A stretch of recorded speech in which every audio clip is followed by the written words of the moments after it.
LS ASMR. 오늘 읽어드릴 이야기는 말투만 바꿨을 뿐인데, 김민성 지음.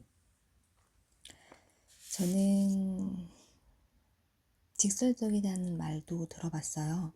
근데 내가 직설적이었나? 라고 생각이 든 적도 있었고요.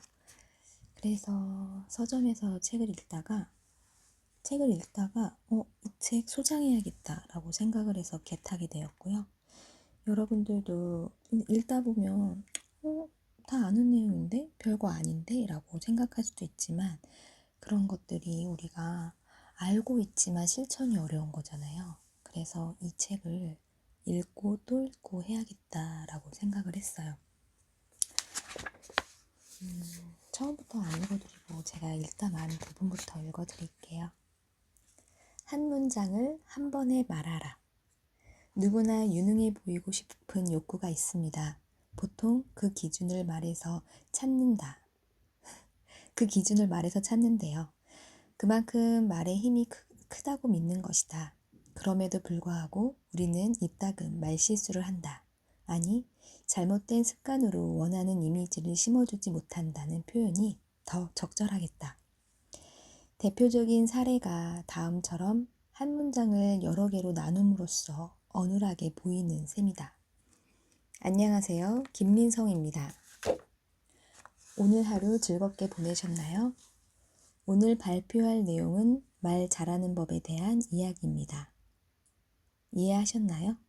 이처럼 하나의 문장을 끊어서 말하면 상대방에게 유능함은커녕 신뢰감을 주기도 어렵습니다. 이를 해결하는 방법은 아주 간단합니다. 한 문장을 한 번에 이어서 완료하면 됩니다.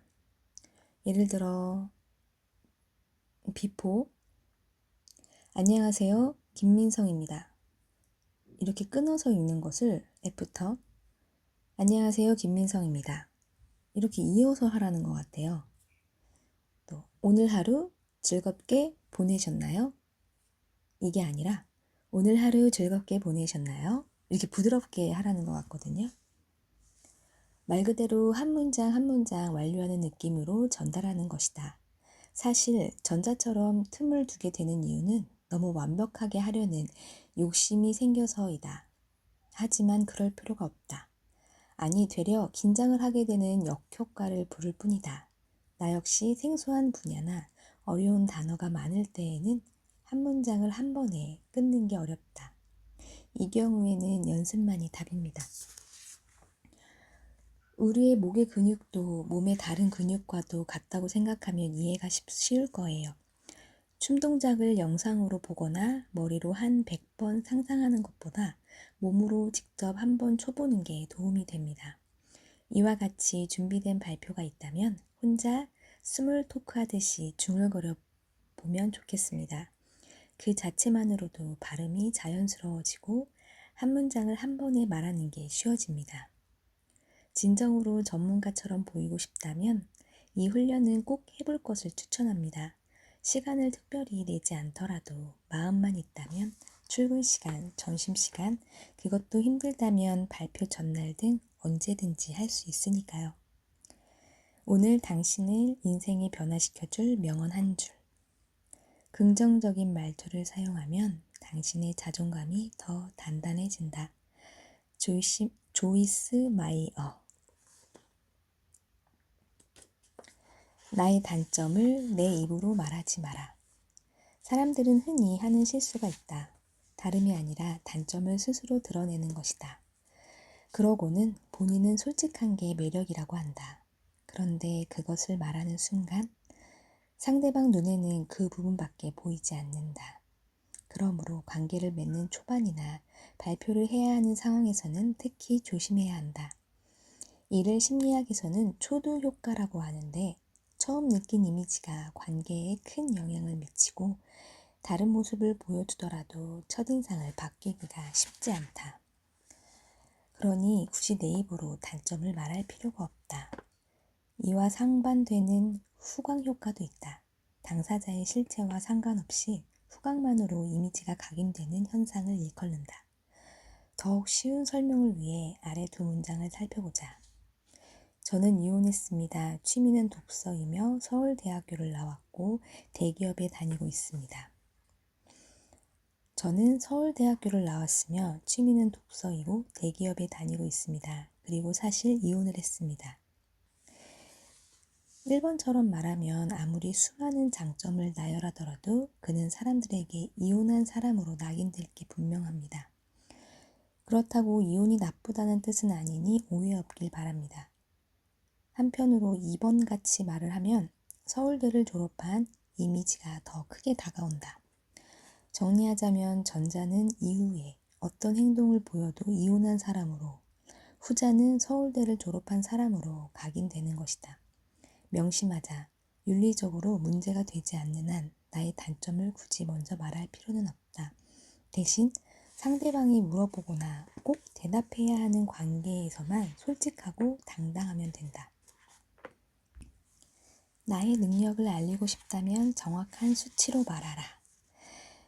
이제는 진정한 퍼스널 브랜딩 시대다. 다시 말해, 누군가가 나의 능력을 인정해 주길 바라기보다 나의 강점을 직접 드러냄으로써 나 스스로 브랜드가 되어야 한다. 그런데 내가 내 자랑을 하자니 민망하고 그렇다고 가만히 손 놓고 있자니 뒤처지는 기분이다. 그럼 어떻게 하면 나의 실력을 자연스럽게 알릴 수 있을까? 이를 위해 먼저 알아야 할 부분이 있다. 자기 자랑을 할 때에는 절대 부사를 많이 넣어서는 안 된다는 점이다. 가령 이런 식이다. 저 진짜 보고 잘해요. 결혼식 사회는 제가 정말 잘합니다. 디자인은 정말 제가 회사에서 제일 잘하죠. 이처럼 본인이 최고라고 온갖 부사를 넣어 자랑하면 어떻게 될까? 내 입으로 자랑한 그 분야를 잘해봤자 본전이고 만일 실수라도 한다면 순식간에 질타를 받게 된다. 그러므로 부사부터 빼보자. 제가 보고를 잘합니다. 제가 결혼식 사회를 잘 봅니다. 제가 디자인을 잘합니다.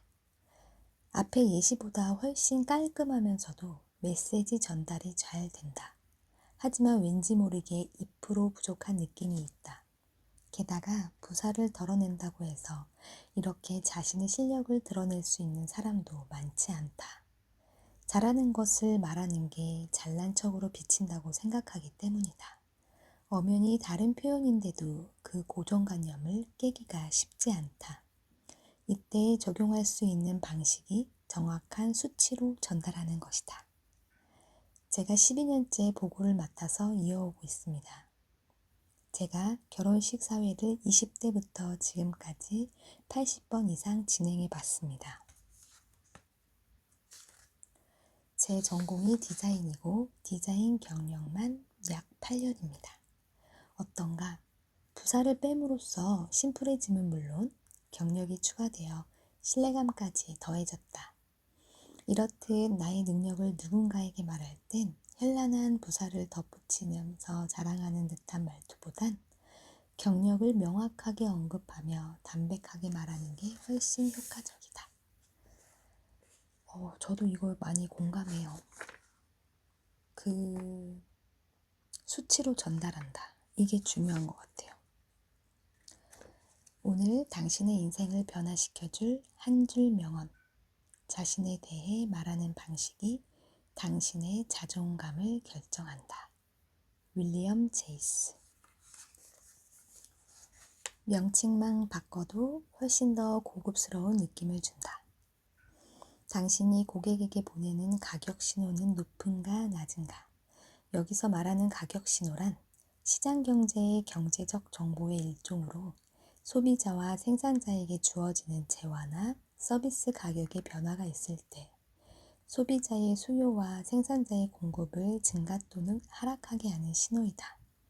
한마디로 공급자들이 암묵적으로 합의하여 가격을 결정하는 행위이다. 예를 들어 모든 브랜드가 라면 가격을 동시에 올리면 소비자는 오른 가격으로 인식하여 그 가격으로 구매를 하게 된다. 이에 따라 가격 신호를 높이면 비싼 가격을 제시해도 판매자가 거부 반응을 일으키지 않는다. 반면에 한 먹자골목의 모든 음식점에서 소주 가격을 1,000원으로 통일한다고 가정해보자. 이 경우 그 거리에서 술을 마시는 소비자들은 소주값이 1,000원을 넘기면 비싸다고 할 게 분명하다. 다른 곳에서는 소주 평균 가격이 4,000원에서 5,000원이라고 하더라도 말이다. 그렇다면 개인은 어떻게 가격 신호를 올릴 수 있을까? 가장 대표적으로 상품명으로 서비스의 가치를 더하는 방법이 있다. 구멍가게를 편의점으로, 슈퍼마켓을 신선마켓으로, 중국집을 차이나 팩토리로, 두피 샴푸 세트를 두피 토탈 케어 세트로, 미장원을 헤어 살롱으로, 이렇게 명칭만 바꿨을 뿐인데 훨씬 더 고급스러운 느낌을 전달할 수 있다. 그러니 가격 신호에 대한 고민이 있다면 타이틀 수정을 권한다. 물론 금액을 올리지 않더라도 고객을 더욱 흡족하게 할 수 있다. 왜냐하면 고객의 만족도는 구매하는 상황에만 있는 게 아니라서 그렇다. 실제로 수많은 고객은 상품을 구매하거나 음식을 먹은 뒤 주변 사람들에게 자랑한다. 이때 가격 신호가 더욱 빛을 발한다.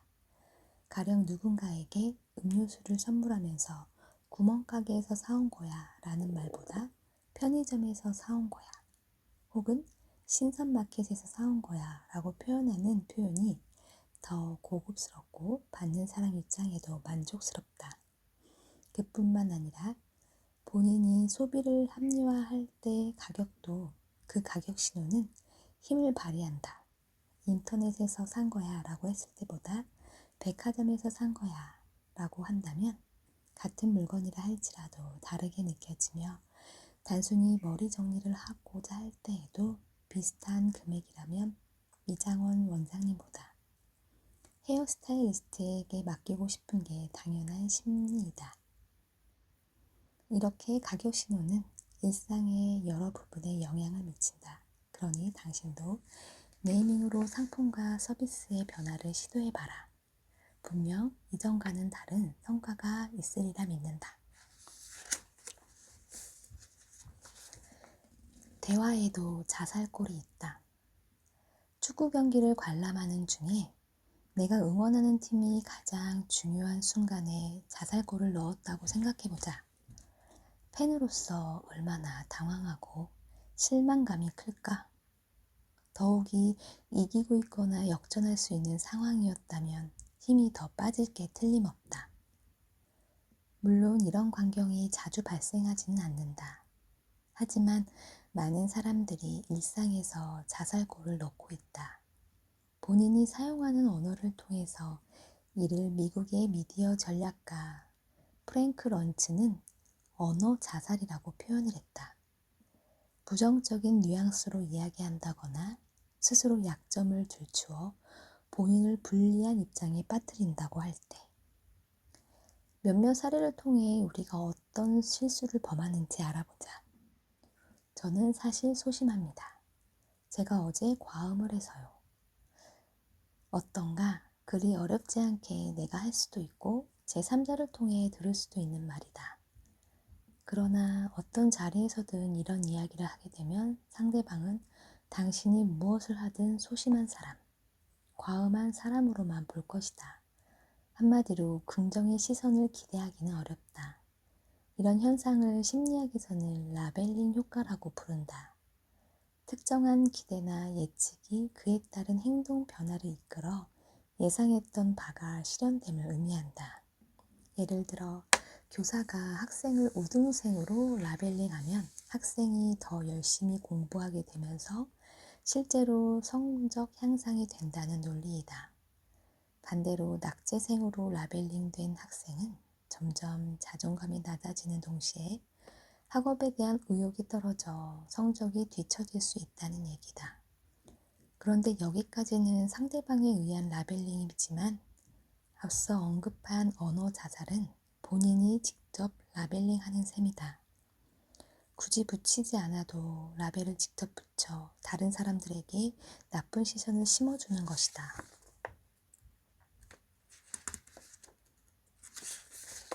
그렇다고 라벨링이 무조건 나쁜 영향만 주는 것은 아니다. 긍정의 라벨을 붙이면 얼마든지 자기 자신을 괜찮은 사람으로 보이게 할 수 있다. 가령 저는 사실 소심합니다 라고 하는 대신에 저는 섬세합니다 라고 하거나 과음한 사실은 일부러 드러내지 않는 게 당신에게 훨씬 이득이다. 다음과 같은 언어 자살도 있다. 강점을 부각했음에도 상대방을 불안하게 하는 유형이다. 비행기 사고로 1년에 수많은 사람이 사망했지만 저희 항공사는 20년 무사고를 자랑합니다. 과연 이 말을 듣고 안도할 고객이 몇이나 있을까? 그보다 20년 만에 처음으로 사고가 나는 건 아니겠지? 라는 불안감에 휩싸이는 쪽이 더 많을 거다. 코로나19가 세상을 뒤엎고 백신을 개발하여 접종을 독려할 때도 마찬가지였다. 코로나 백신으로 사망했다는 사람들의 주장은 과학적 근거가 없습니다. 우리 모두를 위해 백신 접종을 권하세요 라는 소리가 여기저기서 들렸지만 많은 국민이 백신 부작용과 관련한 내용을 검색하며 마음을 졸였다. 차라리 저희 항공사는 20년 무사고를 자랑합니다. 우리 모두를 위해 백신 접종을 합시다. 처럼 간결하게 전달하는 쪽이 설득에 탁월하다. 괜히 긁어부스럼 만들지 말라는 것이다. 여기에서 우리는 평소 은연중에 자살골을 많이 넣고 있음을 깨닫게 된다. 대부분의 예시가 완벽하게 낯설지 않는 내용이라는 점에서 납득하리라 본다. 단연컨대 이런 실수는 말하기 전에 한번 점검하는 것만으로도 충분히 줄여나갈 수 있으니 꼭 습관으로 만들자. 그 노력만으로도 당신의 언어에는 힘이 실릴 테니까. 오늘 당신의 인생을 변화시켜줄 명언 한 줄. 당신이 할 수 있다고 말하면 그 말이 자존감으로 이어질 것이다. 헨리 포드. 나의 장점을 물어라. 살다 보면 대화를 요청하거나 강의를 의뢰한다거나 물건을 구매하러 오는 등 상대방이 먼저 나를 찾아오는 경우가 생긴다. 이때 당신에게 유리한 방향으로 이끌어가는 팁이 있다. 바로 다음과 같이 본론으로 들어가기 전에 상대방이 목표로 한 대상에 대한 장점을 물어보는 것이다. 저에게 대화를 요청한 이유를 알 수 있을까요? 저의 어떤 점을 보고 강의를 의뢰하셨나요? 이 물건이 어떤 점이 좋아서 구매하러 와주신 걸까요? 이렇게 해야 하는 이유는 분명하다. 대부분은 사람이 주어진 질문을 중심으로 사고 회로를 작동하는 특징이 있어서이다. 즉, 장점을 물어보면 장점을 떠올리고 단점을 물어보면 단점을 찾으려고 애쓰는 것이다.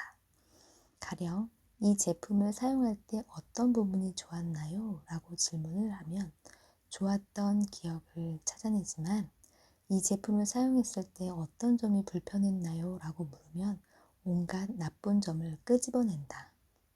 그러므로 누군가가 당신에게 먼저 접근해 온다면 긍정의 질문으로 시작하는 게 좋다. 그래야 대화든 협상이든 당신에게 더 좋은 쪽으로 흘러가게 만들 수 있다. 자, 이해를 돕기 위해 위에서 예시로 든 물음에 대한 예상 답변을 상황에 살펴보자. 상대방이 대화를 요청했을 때 저에게 대화를 요청한 이유를 알 수 있을까요? 제가 키 큰 사람이 이상형이어서요.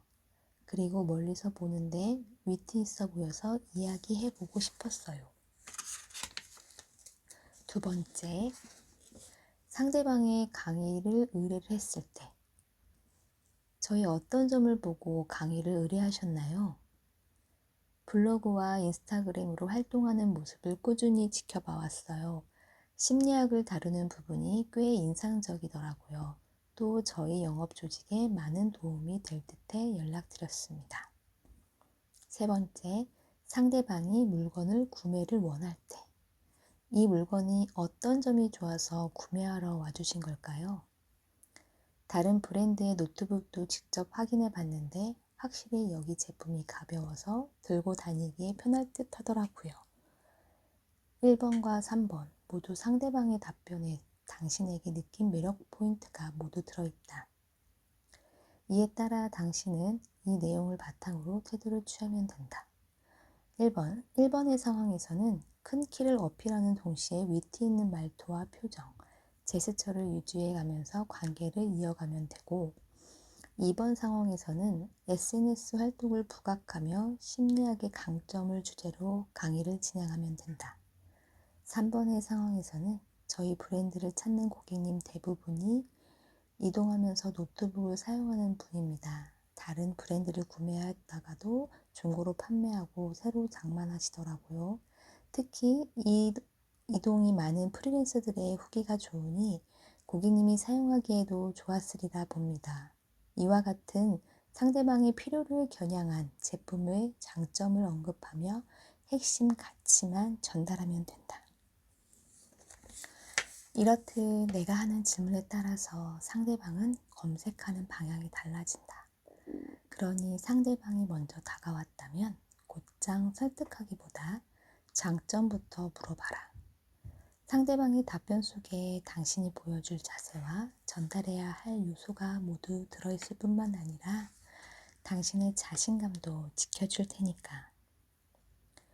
오늘 당신의 인생을 변화시켜줄 한 줄 명언. 당신 자신에게 하는 말이 당신의 자존감을 형성한다. 레오 부스카글리아. 질투심 대신 호기심으로 다가가라. 많은 사람이 자기도 모르는 사이에 질투심에 휩싸이곤 한다. 예를 들어 신입사원이 출근 첫날에 고급 외제차를 타고 왔다고 해보자. 이럴 때는 크게 두 가지 유형으로 나뉜다. 1번, 뭐야? 분명 불법적인 일을 하거나 금수저겠지? 건방지네. 2번, 본인만의 돈 버는 비결이 있나? 아니면 회사 계열 집안 사람인가? 전자와 후자의 차이가 느껴지는가? 어느 쪽이 더 나은 반응인지 알더라도 보편적으로 1번과 같이 생각할 거다. 사람에게는 기본적으로 본인이 가지고 있지 않는 것을 밀어내려는 심리가 있기 때문이다. 이러한 성질을 가리켜 오스트리아의 심리학자이자 정신분석학자의 창시자인 지그문트 프로이트, 방어 기제라고 말했다. 쉽게 말해 자신을 위협으로부터 방어하기 위해 무의식적으로 스스로를 속여서 상처를 피하려는 욕구이다. 이를 바탕으로 다시 예시로 돌아가 상상해보자. 당신은 34살의 8년차 회사원이다. 그런데 이제 갓 입사한 26 후배가 고급 외제차를 타고 왔다면 신입사원의 존재 자체가 당신을 초라하게 만들 수 있다. 하지만 불법적으로 번 돈으로 구매했거나 부모님에게 선물 받은 차량이라면 작아지지 않을 수 있다. 그러니 위와 같은 말을 하면서 질투를 하게 되는 것이다. 그러나 이런 방어 기제는 나에게 아무런 발전도 가져다 주지 않는다. 그저 남을 미워하고 질투심만 키울 뿐이다. 그러므로 방어 기제로 대응하기보다 나의 능력을 뛰어넘은 사람을 만난다면 존중하는 마음을 가져보자. 이 순간에 필요한 자세가 있다면 호기심이다. 질투심은 상대방이 가진 특별한 방법이나 실력과 관련해 조언받을 기회조차 날려버리지만 호기심을 품고 배우려는 태도를 보이면 내가 평생 모르고 살았을 인생의 지름길 또는 이 시대를 관통하는 꿀팁을 얻을 수도 있다. 누구든지 자기를 부정적으로 바라보면 알려주고 싶었던 것도 숨기고 싶어 하지만 호의로 다가와 질문하면 성심성의껏 알려주고 싶으니까. 실제로 모든 인간은 나보다 대단하거나 잘 나가는 사람을 보면 내 마음을 지키기 위해 방어를 하게 된다. 질투가 당연한 현상이라는 말은 아니다. 다만 이를 인정하고 호기심으로 바꾼다면 성장의 발판으로 삼을 수 있다. 사람뿐만 아니라 도서나 각종 SNS의 콘텐츠와 영상에서도 내가 필요로 하는 주제를 다루고 있다. 또 그것을 공유하는 이들은 세상의 주목을 받는 것이다. 그것을 당신 것으로 만드는 방법은 하나이다. 그들을 질투하는 게 아니라 제대로 배우고 이해하려고 하는 마음이다. 그러면 어느새 당신이 원하던 모습으로 한 발 더 나아간 자신을 발견하게 될 것이다. 나를 드러낼 수 있는 단어를 선택하라.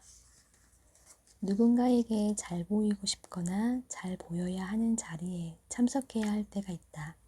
이 경우에는 상대방에게 나를 어필하는 게 필수이다. 그러나 자칫하면 자화자찬 같아서 가벼운 사람처럼 보일 듯하고 가만히 있으면 내 존재를 알릴 수 없을 테니 참 쉽지 않다. 이때 어떻게 해야 서로 부담스럽지 않게 나를 드러낼 수 있을까? 내가 강력하게 추천하는 팁 하나가 있다. 바로 상대방의 대화를 통해 나로 수렴하게 하는 방식이다. 가령 이런 식이다. 저는 자기관리를 잘하는 사람이 이상형이에요. 어머, 자기관리를 철저하게 하나 보네요. 그렇다기보다 독서와 운동을 좋아해요. 이렇게 이야기하면 저는 자기관리를 잘해요 라는 직접적인 표현보다 자연스럽고 과하지 않게 내 자랑을 할 수 있다. 또 다른 사례도 살펴보자.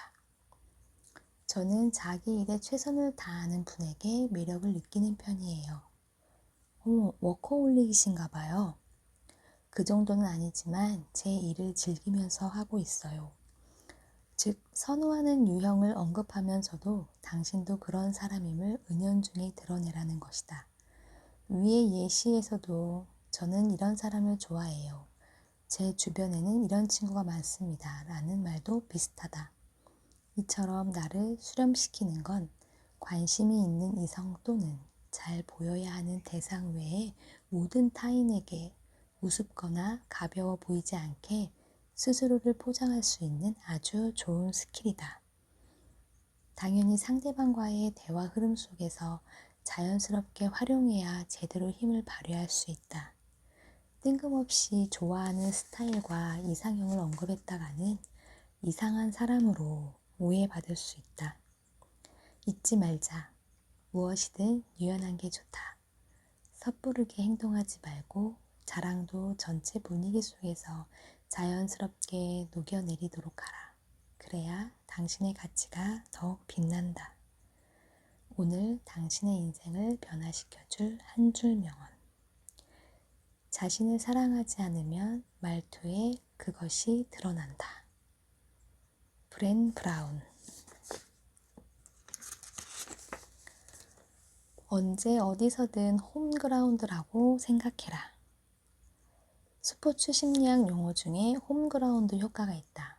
쉽게 말해 익숙한 경기장에서 경기할 때 유리해진다는 이론이다.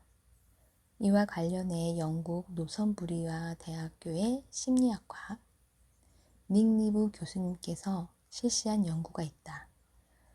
영국 축구 프로팀 선수를 대상으로 홈경기와 원정 경기를 뛸 때 각 타액을 채취해 비교하는 실험이었다. 그 결과 원정 경기에서보다 홈 경기에서의 테스토스테론 농도가 훨씬 높았다. 참고로 테스토스테론은 지배력, 통제력, 자신감, 공격성과 연관된 대표적인 남성 호르몬이다. 여기에서도 알 수 있듯이 사람은 익숙한 곳에 있을 때 컨디션이 좋아질 수밖에 없다.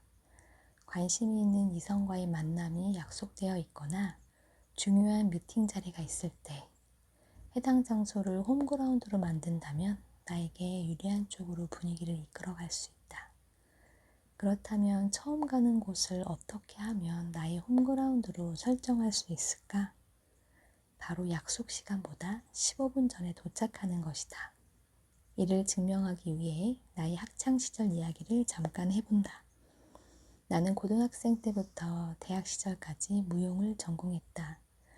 이때 과한 리허설은 없다라는 사실을 제대로 배웠다. 설명을 덧붙이자면 대체로 공연은 매일 춤 연습을 하는 연습홀이 아닌 처음 보는 공연장에서 이루어진다. 그것도 단 한 번의 최상의 컨디션으로 선보여야 할 좋은 성적을 얻을 수 있다. 당연히 실수도 용납되지 않는다. 이때 무대 위에서 여러 차례 리허설을 할 수 있게 되면 앞서 언급한 홈그라운드 효과가 작동하는 것이다. 리허설을 하면 할수록 그 공간에 익숙해지는 법이니까. 누군가의 만남에서도 마찬가지이다. 상대방보다 미리 도착해서 자리를 잡고 해야 할 대화를 연습해보면 집에서 혼자 상상하는 것보다 상대적으로 다름을 피부로 느낄 것이다. 나 역시 모든 약속에 15분 먼저 간다. 지방 출장에 있을 때는 40분에서 1시간가량 서두르는 편이다. 그리고 그 주변을 걸으면서 나눌 주제 혹은 강의 내용을 머릿속에 그려본다. 마치 복서가 상대방 선수를 상상하며 섀도우 복싱을 하듯이 말이다. 그러면 놀랍게도 아무리 낯선 곳도 친숙하게 다가온다. 또 내게는 예정 시간보다 미리 나서려고 노력하는 이유가 더 있다. 수많은 변수에 대비하기 위함이다. 가는 길이 막힐 수도 있고 정시에 도착했다 하더라도 주차장 자리가 없을 수도 있다. 게다가 헐레벌떡 도착하게 되면 실력을 온전히 발휘할 수도 없다. 만일 늦기라도 하면 미안한 마음에 대화의 주도권을 뺏기고 만다. 강연을 하는 상황, 당신은 15분 일찍 도착했지만 상대방은 30분을 늦었다라고 가정해보자. 그래도 상관이 없다. 총 45분을 기다려야 하는데 아무런 상관이 없다고? 라고 반문할 수도 있겠지만 단연코 오히려 좋은 상황이다. 당신에게는 리허설할 시간이 45분이나 주어져 있고 늦은 상대방은 미안한 마음을 안고 대화를 시작할 테니 당신에게 호의적일 수밖에 없다. 그러니 약속 상대가 늦는다고 투덜거리지 말고 그 시간을 즐겁게 누려라. 모든 상황은 동전의 양면과 같다. 기분 나쁜 상황 속에서도 내가 어떻게 받아들이느냐에 따라 기분 좋은 상황이 되고 최악의 상황도 나의 생각에 따라 최고의 상황이 된다. 자, 이 비밀을 안 당신이 홈그라운드에서 최상의 컨디션으로 말할 수 있기를 바란다. 믿을 만한 제3자에게 피드백을 요청하라. 우리는 성인이 되면서 피드백을 받을 기회가 줄어든다. 아니, 거의 없다고 해도 과언이 아니다. 그리고 누군가 피드백을 해주는 상황에도 달가워하지 않는다. 아마도 잘못된 부분을 지적하고 평가받는다는 인식이 강해서인 듯하다. 하지만 장점을 부각하고 단점을 보완하는 계기로 삼는다면 피드백은 우리 삶에 매우 귀한 존재이다. 이와 관련한 에피소드가 하나 있다. 한 번은 신입사원의 말투를 교정해 다음과 같은 대화를 나눈 적이 있다. A님은 사투리를 고쳐보는 게 어때요? 조금 더 전문적으로 보일 수 있어요. 혹시 사투리 교정을 시도해 본 적이 있나요? 지가요? 사투리를 쓴다고요? 정말 황당한 답변이었다. 이렇듯 대부분의 사람은 본인의 단점을 인지하지 못한다. 특히 매일 자연스럽게 하는 말은 스스로 장단점을 파악하기 어렵다. 그래서 누군가 조언을 해준다면 반갑게 듣는 게 이득이다. 여기서 질문 하나만 한다. 운전을 시작한 후 교통사고를 가장 많이 내는 시기는 언제일까? 바로 6개월에서 1년 무렵이다. 장거리 운전도 웬만큼 해봤고 운전 경험이 많이 쌓였다고 믿는 순간이다. 이때 사고가 난다. 교통법규를 비롯해 운전과 관련해서는 잘 안다고 믿는 착각이 부르는 결과이다. 그리고 이 사실을 깨닫는다. 아, 운전은 아직도 배울 게 많구나. 모두 내 이야기다. 실제로 운전대를 잡은 지 딱 7개월 만에 사고가 났다. 운전면허 시험도 높은 점수로 통과했고 운전 실력도 나날이 향상하는 게 느껴졌고 자신감이 있었다. 하지만 세상에는 시험에 나오지 않는 중요한 규범이 많았고 내가 잊고 있는 부분도 있었다. 이걸 사고가 나고 나서야 알게 된 것이다. 말도 마찬가지다. 아니, 내 수준을 잘 알 길이 없다는 표현이 더 맞겠다. 더욱이 운전처럼 시험을 치러야 할 일도 위반한다고 벌칙금을 내야 할 일도 없어서 내 의지대로 말하게 된다. 그게 자연스러운 현상이지만 주변 사람들과 멀어지고 외로워지면서 내 말의 심각성을 알아차린다. 그러니 언어 습관에 대해서는 항상 피드백을 구하는 게 좋다. 어쩌면 이게 말을 잘할 수 있는 가장 빠른 방법일지도 모르겠다. 그렇다고 아무에게나 피드백을 구하라는 건 아니다. 당신이 떠올렸을 때 매력적으로 말하는 사람에게 다가가 삐님 말투가 제게 호감으로 다가오네요. 혹시 비법이 있나요? 간단한 피드백 부탁드릴 수 있을까요? 라고 물어봐라. 당장 피드백을 주지 않을 수도 있지만 상대방은 당신에게 분명 호의적일 것이다. 즉, 피드백을 요청한다는 건 손해볼 게 하나도 없다는 말이다. 은근히 섹시하게 느껴지는 말투. 섹시하다는 건 어떤 감정일까? 나는 개인적으로 단순히 멋있게 바라보는 것을 뛰어넘어서 이성적인 매력을 느끼게 하는 마음이라고 정의한다. 사람들은 나이가 들어서도 섹시한 사람이고 싶어 한다. 그리고 상대방에게 확인받고 싶어 한다. 이는 엄연히 본능적인 욕구이다. 그렇다고 문란해지라는 얘기가 아니니 오해는 접어두길 바란다. 만약 당신도 주변 사람들에게 섹시한 사람으로 보여지고 싶다면 사피오 섹슈얼리티, 즉 뇌가 섹시한 사람에게 끌리는 심리를 이용하면 된다. 실제로 대다수의 사람은 똑똑한 사람에게 호감을 느낀다. 그 증거가 한때 지식 관련 예능 프로그램이 유행한 데 있다. 알쓸 신잡, 문제적 남자. 대표적인 예이다. 물론 지금도 꾸준히 관련 방송이 편성되어 있다. 이는 한국에서만 일어나는 현상이 아니다. 최근 뉴욕타임즈에서도 신체적 아름다움이 성적 매력으로 여겨지는 사피오섹슈얼리스트가 새로운 취향으로 대두되고 있다며 어떤 사람들에겐 가장 섹시한 신체 부위가 뇌라고 보도하기도 했다. 다시 말해 나의 지적 수준을 어필하는 것만으로도 상대방에게는 충분히 섹시해 보일 수 있다는 의미이다. 그렇다면 어떻게 해야 나의 지식을 거부감 없이 표출할 수 있을까?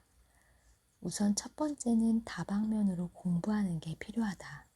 너무 깊이 들어가면 방대한 지식을 다 알지도 못할 뿐더러 상대방도 지루해한다. 그러니 일정 분야의 지식을 얇고 넓게 익혀두는 것을 권한다. 둘째는 그렇게 알게 된 지식을 차갑고 냉철하기보다 겸손하게 말해야 한다. 어차피 대화를 길게 이어가면 내가 모르는 부분이 나오기 마련이다. 만약 상대방이 해당 주제와 관련된 전문가라면 더더욱 그렇다. 그럴 땐 깊게 알지는 못해요. 그냥 상식 수준으로만 알고 있을 것뿐입니다. 라고 겸손하게 한다면 나의 기본 상식 수준이 높다고 은근히 어필하는 효과도 노릴 수 있다. 다음 예시를 바탕으로 정확하게 익혀두고 직접 사용해봐라. 분명 많은 사람들이 뇌생남 또는 뇌생녀로 기억할 테니까.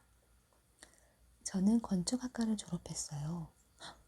건축학과는 5년 과정이잖아요. 정말 대단하시네요. 건축학과가 5년 과정인 걸 아는 사람은 처음 봤어요. 건축에 대해 좀 아시나요? 깊게는 몰라요. 상식으로 5년인 정도만 알고 있습니다. 기억하자. 당신의 지적인 모습은 상대방에게 섹시함으로 다가간다. 그러나 너무 깊게 대화하면 상대방은 지루해할 수도 있다. 얇고 넓게 공부하자. 그리고 너무 냉철하게 말하면 재수없어 보일 수 있으니 적당한 겸손도 갖추자. 당연히 당신이 정말 똑똑하다면 최대한 세상의 상식과 지식을 머리에 담아두고 사람들에게 알려줘도 된다.